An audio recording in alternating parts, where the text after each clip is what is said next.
On sait tous qu'il faut manger des fruits et des légumes verts. C'est important pour les vitamines, les fibres. Ça réduit le risque de cancer, ça protège le cœur et c'est si bon. J'essaie d'en donner à mes enfants tous les jours, même si devant ma soupe, c'est souvent difficile. Au supermarché, les fruits et les légumes, ça n'est pas donné. Et après une journée de travail, je n'ai pas toujours le courage de me mettre à la corvée d'épluchage. Alors, de temps en temps, à la maison, c'est soirée pizza. Ça fait plaisir à tout le monde, les petits comme les grands. On mange au salon devant la télé. C'est plus cool. Et puis, ça m'évite de cuisiner. Je peux profiter de ce temps gagné pour être avec mes 3 monstres et mon chéri. Une soirée sympa, en famille, qui change du quotidien. Chaque jeudi, mon infirmière passe me voir chez moi. Et je suis ensuite plein d'énergie. Scintillant, rajeuni. Entre elle et mon auxiliaire de vie qui m'accompagne plusieurs fois par semaine, mon pilulier reprend ses couleurs habituelles. Mon dos se redresse, mon cœur s'envole. Comme quoi, 1 heure alliant le conseil d'un professionnel et l'écoute bienveillante peut faire des miracles. Mais ce n'est pas le seul moment excitant de ma vie. Entre les sorties organisées par le CCAS, les jours de marché avec mes petits-enfants, les vides-greniers, j'ai de quoi remplir mon temps, sans pour autant vider mon portefeuille. J'adore ma maison. Certes, un peu petite, mais c'est si calme et ventilé. Les travaux de réhabilitation de l'an dernier ont fait leur effet. J'aurais pu rester scotché chez moi des jours entiers, tellement c'est beau. Bref, c'est mon petit chez-moi, inestimable, que je n'échangerai pour rien au monde. Sauf peut-être quand je vois Cécile, ma voisine, s'installer sur le banc en face de la maison. Nous pourrions y passer des heures à discuter parmi les buissons ardents et les bougainvilliers taillés avec tant de soin et d'amour. L'agent des espaces verts nous apprend à jardiner. C'est une occupation hebdomadaire que nous faisons entre voisins, toujours avec un sécateur dans la main et le sourire aux lèvres.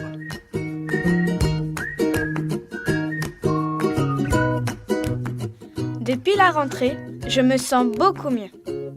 Mon papa a retrouvé du travail et nous avons pu déménager dans un nouveau quartier.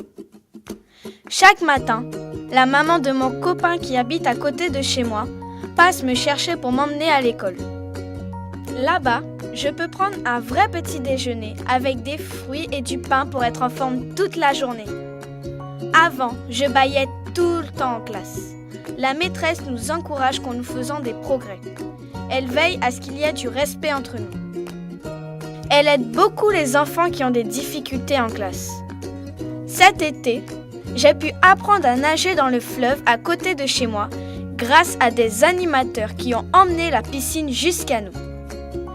Et si moi ou mon petit frère tombons malade, il y a même un centre de santé et c'est gratuit. Comme dit papa, notre santé, on y est tous pour quelque chose.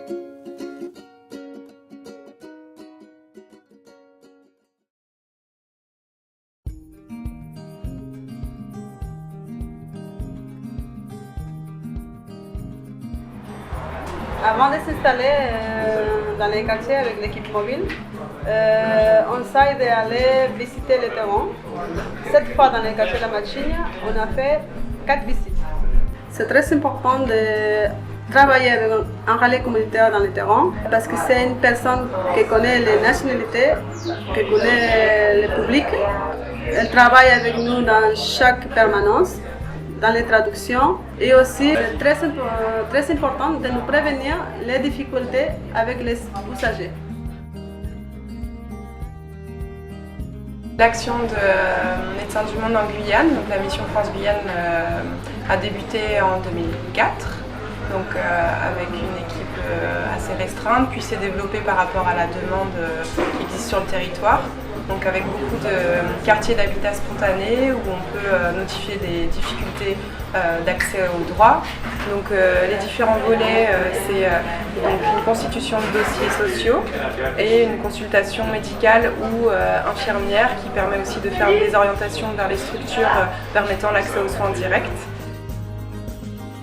Les actions de Médecins du Monde en Guyane s'inscrivent bien dans le cadre de la promotion de la santé, puisqu'on a une approche globale au plus près de la population. Au fait, j'ai été à Médecins du Monde une fois. Et quand je suis arrivé, il y avait beaucoup de monde qui avait besoin du service. Mais il y a un problème de langue. C'est surtout à Médecins du Monde, on aide surtout les étrangers. Des gens qui parlent des hispanophones, créolophones, tout ça, et anglophones. Donc moi, puisque je parle différentes langues et j'ai remarqué qu'on avait un besoin, j'ai demandé aux gens comment on peut faire pour aider.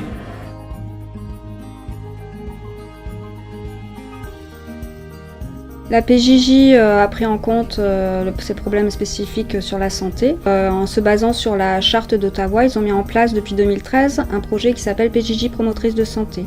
La santé n'est plus un objectif, ça devient une ressource et un levier éducatif. Donc la PJJ s'est appuyée sur les 5 axes de la charte d'Ottawa et notamment sur développer les aptitudes individuelles des jeunes. Donc nous avons mis en place plusieurs projets, notamment sur des actions autour de la cuisine, de la nutrition. Donc, nous avons associé récemment TICAS qui accueille des jeunes garçons de 13-18 ans et des jeunes qui sont placés en famille d'accueil à la PJJ. La PJJ a bien pris conscience de l'importance de prendre en compte la santé bien-être des jeunes dans la prise en charge, mais ce qui reste à faire et qui est un travail de longue haleine, c'est le changement des représentations.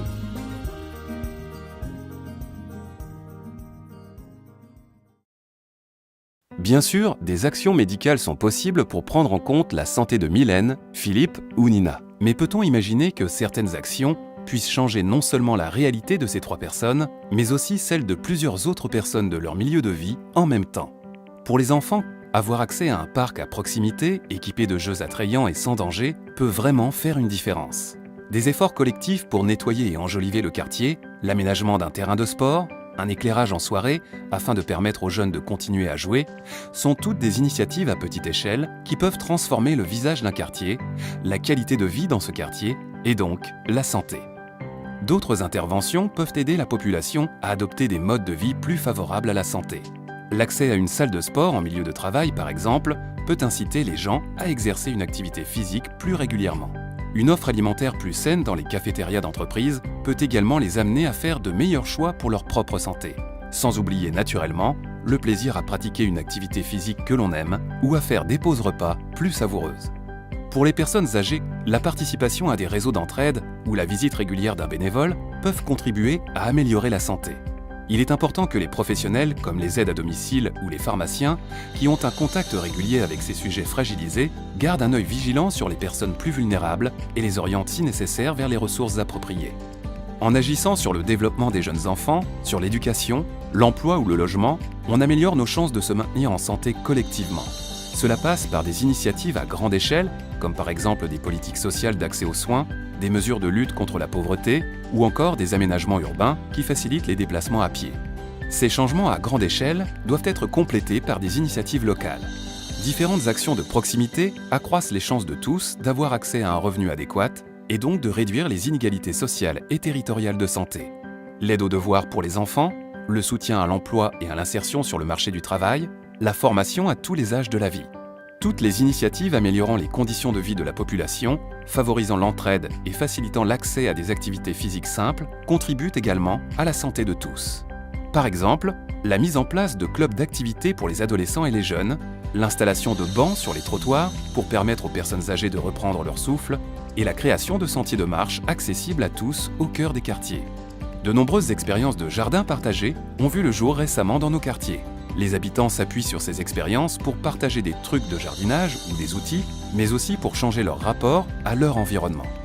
Des ateliers cuisine créent du lien social autour de temps d'échanges et de rencontres conviviaux, débouchant souvent sur une amélioration de l'accès à la prévention et aux soins. Chacune de ces initiatives collectives a un impact sur un grand nombre de personnes. Pour donner vie à ce que nous venons d'évoquer, plusieurs acteurs doivent travailler ensemble. Les habitants des quartiers ou les usagers des différents milieux de vie, les représentants des collectivités territoriales, les partenaires du milieu des affaires et du secteur économique, et bien entendu, les représentants du secteur public de l'éducation, du travail social et de la santé. À travers ces réseaux de collaboration, et en mettant à profit les ressources et compétences de chaque secteur d'activité, il devient possible d'agir en amont sur les facteurs qui influencent la santé, et d'avoir un impact réel sur le bien-être de toute une collectivité. mais cela repose sur l'engagement de chacun et sur le développement d'une vision commune de ce que sont la santé et le bien-être. Au cœur de ces liens, on retrouve des citoyens engagés dans leur milieu de vie qui participent à la réflexion, qui font partie d'une société dynamique au sein de laquelle chacun peut exploiter son plein potentiel et ainsi contribuer au développement collectif. En changeant l'aspect physique d'un quartier, en améliorant les conditions et l'environnement de travail, en facilitant les réseaux d'entraide, en mettant en place des politiques publiques favorables à la santé et par une multitude d'actions locales, il est possible de prévenir des problèmes de santé ou d'en réduire la gravité. En agissant à la source, on se donne les meilleures chances de renverser le cours des choses et d'avoir un plus grand impact sur le parcours de vie et la santé des personnes. Plusieurs exemples inspirants existent déjà. Les dispositifs comme les contrats locaux de santé, les ateliers santé-ville, les dynamiques de territoire, notamment en zone rurale, donnent des résultats tout à fait encourageants en matière de santé globale et contribuent à réduire les inégalités sociales et territoriales ayant un impact négatif sur la santé.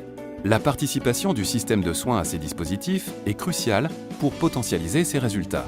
L'ouverture des établissements et services de soins vers les territoires et leurs habitants, leur implication directe dans la promotion de la santé de ces derniers, le développement de la démocratie en santé et la prise en compte de la parole des patients sont de puissants leviers d'amélioration de la santé dans les territoires. Dans votre ville ou votre région, que pouvez-vous faire de plus pour soutenir ces activités ou en initier de nouvelles ? Ensemble, il est possible de faire beaucoup. Cette responsabilité partagée ouvre la voie vers un large éventail d'actions visant toutes les catégories de la population. La santé, c'est l'affaire de tous.